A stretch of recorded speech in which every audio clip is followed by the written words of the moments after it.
அன்பானவர்களே, இயேசு கிறிஸ்து நாமத்தினாலே உங்களை வாழ்த்தி வரவேற்கிறேன். ஒவ்வொரு நாளும் அந்த வீடியோ மூலிமா உங்களை காண்பதில் மிகுந்த மகிழ்ச்சி, மிகுந்த சந்தோஷம். இந்த நாளிலே ஒரு வேத வசனத்தை காண்பிக்கிறேன்.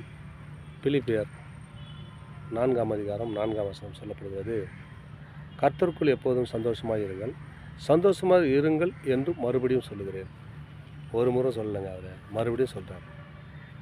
சந்தோஷமாக இருந்த மகனே மகளே, ஏன் என்னை விட்டு தூரமாக போனேன்? மீண்டும் ஒன்று அழைக்கிறார். 2 முறை சொல்கிறார், கர்த்தருக்குள் எப்போதுமே சந்தோஷமாக இருங்க. அநேகத்தில் சந்தோஷம் கொடுக்குறான்னு சொல்லிட்டு அங்கெல்லாம் போகிறோம், ஆனால் சிக்கு கொண்டு போய்கிறோம். ஆண்டவர் சொல்கிறாரு, சந்தோஷம் இல்லையா, கவலைப்படாத, மீண்டுமா என்கிட்ட வாப்பா, நான் இந்த முன்னிலைமை காட்டிலும் பின்னிலைமை ஆசீர்வாதமாக இருக்கும். என்னை விட்டு தூரம் போனால் முன்னிலைமை காட்டிலும் பின்னிலைமை கேடுதலாக மாறிடும்னு சொல்லிட்டு ஆண்டவர் சொல்கிறார். இந்த வசனத்தை கூர்ந்து கவனிங்களேன். ஆண்டவர் எப்படி பேசுகிறாரு பாருங்கள். கர்த்தருக்குள் எப்போதும் சந்தோஷமாக இருங்க. கர்த்தர் சந்தோஷம் எங்கன்னு சொன்னால், மனைவி கிட்ட பிள்ளைகிட்ட இருக்கிற சந்தோஷத்தை பார்க்கணும். கர்த்தருக்குள் இருக்கிறது மிகுந்த சந்தோஷம்.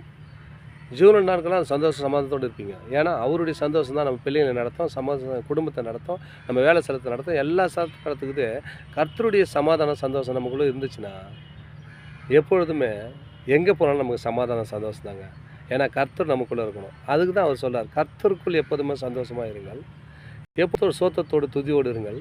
அவர் தான் சொல்கிறாரு, கர்த்தருக்குள் எப்போதுமே சந்தோஷமாக இருங்கள், சந்தோஷமாக இருங்கள் என்று மறுபடியும் சொல்லுகிறேன். விட்டு விடாதீங்க பாயா சமாதான சந்தோஷத்தை.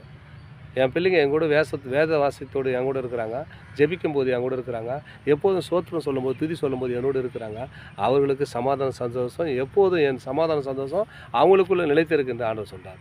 அதை சொல்ல மறுபடியும் சொல்லுகிறேன், மறுபடியும் சமாதான சந்தோஷமாக இருங்கள் என்று மறுபடியும் உங்களுக்கு சொல்லுகிறேன்றார். நீங்கள் யாரெல்லாம் சமாதானம் இல்லாமல் இருப்பீங்க, சோதனை நிலைமையில் இருப்பீங்க, இயேசுக்கிட்ட கூப்பிடுங்க. ஏசப்பா, சமாதானம் இல்லாத இருக்கிறேன்ப்பா, என் குடும்பத்தில் சமாதானம் இல்லை, வேலை ஸ்தலத்தில் சமாதானம் இல்லை, எங்கள் பிள்ளைகள் மத்தியில் சமாதானம் இல்லைன்னு நினைக்கிறேயா? அவர் சொல்கிறார், என்னிடத்தில் வா மகனே, என்னிடத்தில் வா மகளே, நான் உனக்கு சமாதானம் தருகிறேன், உன்னை ஆறுதலை தருகிறேன், உன்னை உயர்த்த போகிறேன் என்று ஆண்டவர் உங்களை பார்த்து சொல்கிறார். எப்பொழுதும் சமாதானமாக இருக்கும். கர்த்தருக்குள் எப்போதும் சமாதானம் இருக்கும். எல்லாக்கிட்டையும் சந்தோஷமாக இருந்து வேஸ்ட்டாக போயிருப்பீங்க. ஆண்டவர் உங்களை கூப்பிட்றார், உங்களை அழைக்கிறார்.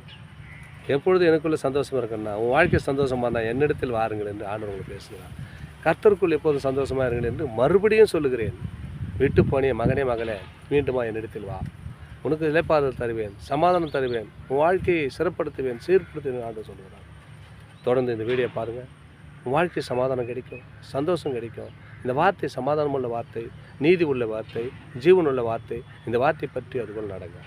இயேசு உங்களுக்கு குடும்பத்தையும் உங்களையும் ஆசீர்வதிப்பார். இந்த வீடியோவை பார்த்துட்டு சப்ஸ்கிரைப் பண்ணுங்கள். நான் போடுற எல்லா வீடியோவும் உங்களுக்கு பிரயோஜனமாகவும் தேவனுடைய நாமத்தை மகிமைப்படுத்த எதுவாக இருக்கும். ஆமேன். God bless you.